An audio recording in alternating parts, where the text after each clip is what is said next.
আমি সংক্ষিপ্ত করার চেষ্টা করছি, কারণ আপনি খুব নির্দয় মানুষ, কখন যে মাইক বন্ধ করেন ঠিক নাই।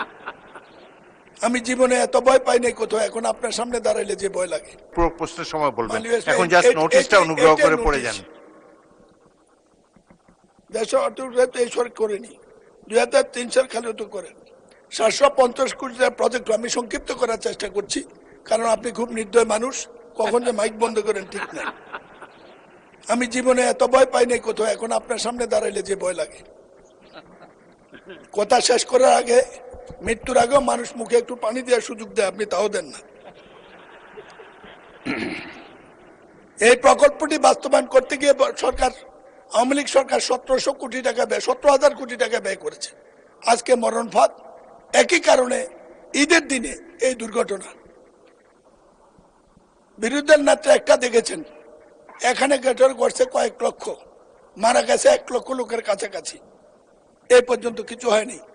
আমাদের নতুন যোগাযোগ মন্ত্রী বা সড়ক সেতু মন্ত্রীর সাথে দেখা হয়েছে, আমার মনে হয় তিনি ব্যাপারটা অনুভব করেছেন, কিন্তু জাতি হিসাবে এটা না দেখলে এই মরণ ফাঁদ থেকে রক্ষা পাওয়া যাবে না। ঢাকা কুমিল্লা মহাসড়ক সমাধানের জন্য ব্রিটিশ আমল থেকে রেল লাইন করতে চেয়েছিল। ধান খেতে রেল লাইন হয়েছে, ঢাকা কুমিল্লা রেল লাইন হয় নাই। ঢাকা কুমিল্লা রেল লাইন হইলে চট্টগ্রামের দূরত্ব কমে, ঢাকাটাই কুমিল্লা চট্টগ্রাম পর্যন্ত চলে যেতে পারে। চট্টগ্রাম থেকে কক্সবাজার রেল লাইন হয়েছে, ঢাকা কুমিল্লা হলে সংযোগ হয়, সংক্ষিপ্ত সময় যায়, এই রেল লাইন সফর হয়। মাননীয় স্পিকার, প্রতিবাদের মুখে গত সরকার সড়ক বিভাগের লোকদেরকে টাকা দিতে চেয়েছিল ক্ষতিপূরণ।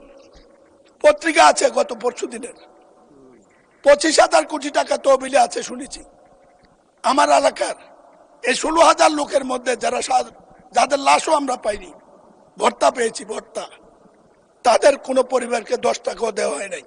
একটি অমানবিক মরণ ফাঁদ। 50 বছর যাবত লড়াই করছি, কিছুই করতে পারিনি। আশা ছিল এই সংসদ আসলে কিছু করব। আজকে অন্তত প্রশ্নোত্তর আকারে এটা দিয়েছি, মাননীয় মন্ত্রীকে অবহিত করেছি, মাননীয় প্রধানমন্ত্রীকে সিঙ্গাপুর থেকে চিকিৎসার ব্যবস্থা চিঠি দিয়েছি। আমার এখন কুমিল্লা যেতে ভয় লাগে, কি জবাব দেব? আপনার মাধ্যমে সংসদের কাছে, আমার সরকারের কাছে এই জবাবটা জানতে চাই, কি জবাব দেব?